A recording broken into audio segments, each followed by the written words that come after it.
Prithviraj or Dulquer Salman, who is the better actor? അതാണ് നമ്മൾ ഈ വീഡിയോയിലൂടെ നോക്കാൻ പോകുന്നത്. Okay, let's start. ആദ്യം ഒരു കാര്യം, ഇവർ രണ്ടുപേരും കംപ്ലീറ്റ്ലി ഡിഫറെൻ്റ് ആക്ടിംഗ് സ്റ്റൈൽസ് ഉള്ള ആക്ടേഴ്സാണ്. പൃഥ്വിരാജിൻ്റെ ബിഗ്ഗസ്റ്റ് സ്ട്രെങ്ത് എന്ന് പറയുന്നത് ഇൻറ്റൻസിറ്റിയാണ്. ഒരു ക്യാരക്ടർ മെൻ്റലി ഡിസ്റ്റർബ്ഡ് ആണെങ്കിൽ, ആംഗ്രി ആണെങ്കിൽ, ബ്രോക്കൺ ആണെങ്കിൽ ആ ഇൻറ്റൻസിറ്റി വളരെ നാച്ചുറലി കൊണ്ടുവരാൻ പൃഥ്വിരാജിന് കഴിയും. ദുൽഖർ ആണെങ്കിൽ കുറച്ചുകൂടി സട്ടിലായിട്ടുള്ള കരിസ്മാറ്റിക് ആയിട്ടുള്ള പെർഫോമൻസ് സ്റ്റൈലാണ് കൂടുതലായി കാണുന്നത്. അവൻ്റെ എക്സ്പ്രഷൻ, ബോഡി ലാംഗ്വേജ്, ചെറിയ റിയാക്ഷൻസ് അതൊക്കെ വളരെ ഇമ്പോർട്ടൻ്റ് ആണ്. അതുകൊണ്ട് തന്നെ നമ്മൾ കാറ്റഗറീസായി നോക്കാം. റേഞ്ച് ആരുടേത് better? Emotional acting, transformation, screen presence, subtle acting, അവസാനം ഓവറോൾ വിന്നർ ആരാണ്? ആദ്യം റേഞ്ച്. ഇവിടെ ഓണസ്റ്റ്ലി രണ്ടുപേരും വളരെ സ്ട്രോങ് ആണ്. പൃഥ്വിരാജ് എടുത്താൽ വാസ്തവം, സെല്ലുലോയിഡ്, മുംബൈ പോലീസ്, എന്നു നിന്റെ മൊയ്തീൻ, അയ്യപ്പനും കോശിയും, ജനഗണമന, ആടുജീവിതം. ഓരോ സിനിമയിലും തികച്ചും വ്യത്യസ്തമായ ക്യാരക്ടർ. എസ്പെഷ്യലി ആടുജീവിതം നജീബായി പൃഥ്വിരാജ് കംപ്ലീറ്റ്ലി ട്രാൻസ്ഫോം ചെയ്തിരുന്നു. അതിന് Kerala state film award for best actor പോലും കിട്ടി. ഇത് അദ്ദേഹത്തിൻ്റെ കരിയറിലെ 3ാമത്തെ ബെസ്റ്റ് ആക്ടർ സ്റ്റേറ്റ് അവാർഡായിരുന്നു. പക്ഷേ ദുൽഖറിനെ നോക്കിയാലും റേഞ്ച് കുറവൊന്നുമല്ല.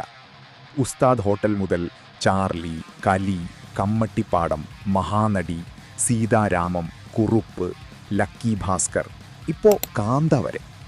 മലയാളം മാത്രമല്ല, തമിഴ്, തെലുഗു, ഹിന്ദി എല്ലായിടത്തും ഡിഫറെൻറ്റ് ക്യാരക്ടേഴ്സ് ട്രൈ ചെയ്തിട്ടുണ്ട്.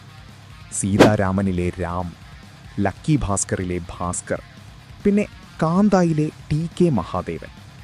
കാന്തായിലെ പെർഫോമൻസിന് 2026 ഇന്ത്യൻ ഫിലിം ഫെസ്റ്റിവൽ ഓഫ് മെൽബേണിൽ ദുൽഖർ ബെസ്റ്റ് ആക്ടർ അവാർഡ് പോലും നേടി. സോ റേഞ്ചിൻ്റെ കാര്യത്തിൽ ഇത് വളരെ ക്ലോസ് ആണ്. പക്ഷേ പേഴ്സണലി പൃഥ്വിരാജിന് ചെറിയ അഡ്വാൻറ്റേജ് കൊടുക്കും. കാരണം അയാൾക്ക് വളരെ എക്സ്ട്രീം ക്യാരക്ടേഴ്സിലേക്ക് പോകാനുള്ള ടെൻഡൻസി കൂടുതലാണ്. ഇനി ഏറ്റവും ഇമ്പോർട്ടൻ്റ് കാറ്റഗറി, ഇമോഷണൽ ആക്ടിംഗ്. ഇവിടെ ഞാൻ പേഴ്സണലി പൃഥ്വിരാജിന് അഡ്വാൻറ്റേജ് കൊടുക്കും. അയ്യപ്പനും കോശിയും എടുത്താൽ തന്നെ മനസ്സിലാവും. അത് വലിയ ക്രൈയിങ് സീൻസ് കൊണ്ടല്ല, ക്യാരക്ടർ ഉള്ളിൽ എന്താണ് ഫീൽ ചെയ്യുന്നത് എന്ന് ഫേസിലും ബോഡി ലാംഗ്വേജിലും കാണിക്കാൻ പറ്റണം. പൃഥ്വിരാജിൻ്റെ റിസ്ട്രെയിൻഡ് ആങ്കർ, എസ്പെഷ്യലി ചില കൺഫ്രണ്ടേഷൻ സീൻസ്, അത് വളരെ ഡിഫിക്കൽട്ടാണ്.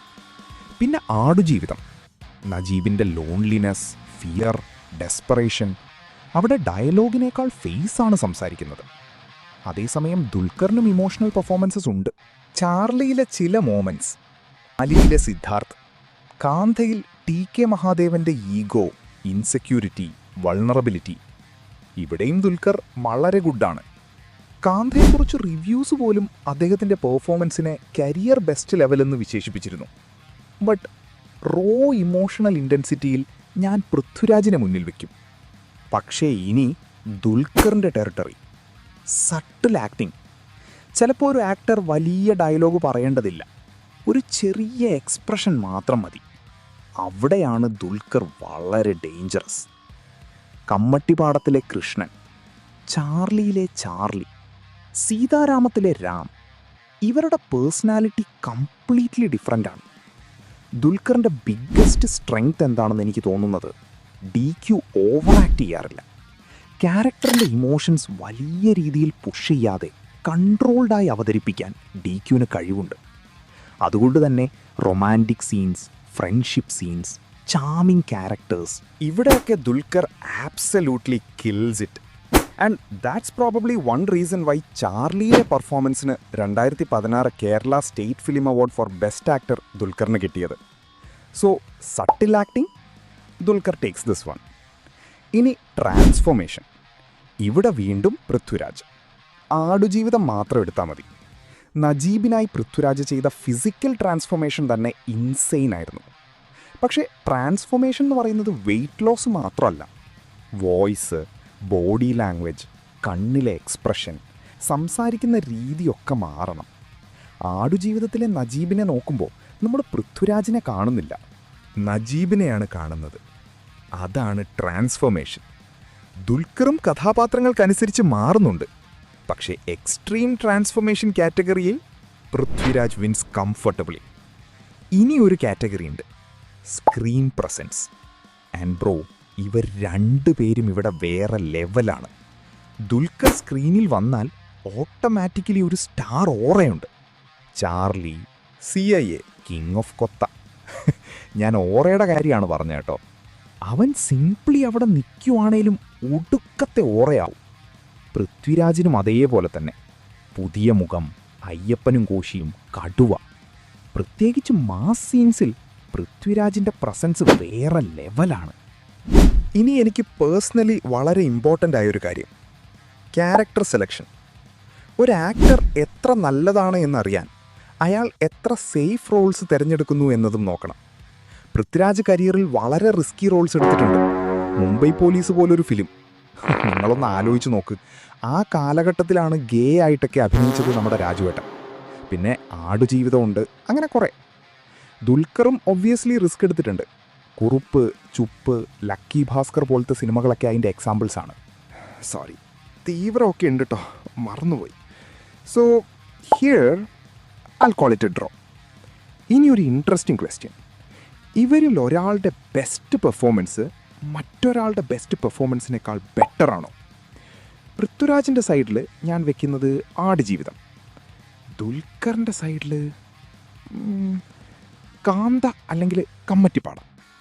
കാന്തയിൽ ദുൽഖർ വളരെ സ്ട്രോങ് ആണ്, especially because he's playing a super star's character whose ego and vulnerability constantly clash. ക്രിട്ടിക്സൊക്കെ ഈ സിനിമയുടെ മേജർ സ്ട്രെങ്ത് എന്ന് പറയുന്നത് DQൻ്റെ ആക്ടിംഗ് ആണെന്നാണ്.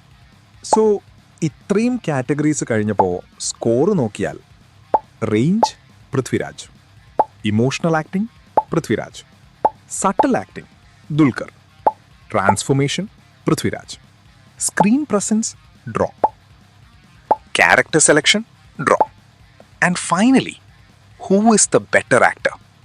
Four me Prithviraj. ആൻഡ് ഞാൻ ദുൽഖറിനെ അണ്ടർ എസ്റ്റിമേറ്റ് ചെയ്യുന്നത് കൊണ്ടല്ല ഇത് പറയുന്നത്. Dulquer is an excellent actor. In fact ചില കാറ്റഗറീസിൽ especially charm, subtlety, romantic performances and effortless screen presence, I would choose Dulquer over Prithviraj. പക്ഷേ നമ്മൾ ആരാണ് കൂടുതൽ റേഞ്ച് ഉള്ളത്, കൂടുതൽ എക്സ്ട്രീം ക്യാരക്ടേഴ്സ് ഹാൻഡിൽ ചെയ്യാൻ കഴിയുന്നത്, ഇൻറ്റൻസിറ്റി കൊണ്ടുവരാൻ കഴിയുന്നത്, ട്രാൻസ്ഫോർമേഷൻ ചെയ്യാൻ കഴിയുന്നത്? For me it's Prithviraj. But നിങ്ങൾക്കിത് അഗ്രി ചെയ്യണമെന്നില്ല. Actually, I want you guys to disagree because that's the whole point of this video. So comment ചെയ്യൂ, പൃഥ്വി ആണോ DQ ആണോ? ആൻഡ് ഒരു കാര്യം മാത്രം, റീസൺ കൂടി പറയണം. DQ ഗ്രേറ്റർ ദാൻ പൃഥ്വി എന്ന് മാത്രം കോമെന്റ് ചെയ്തിട്ട് പോവരുതേ.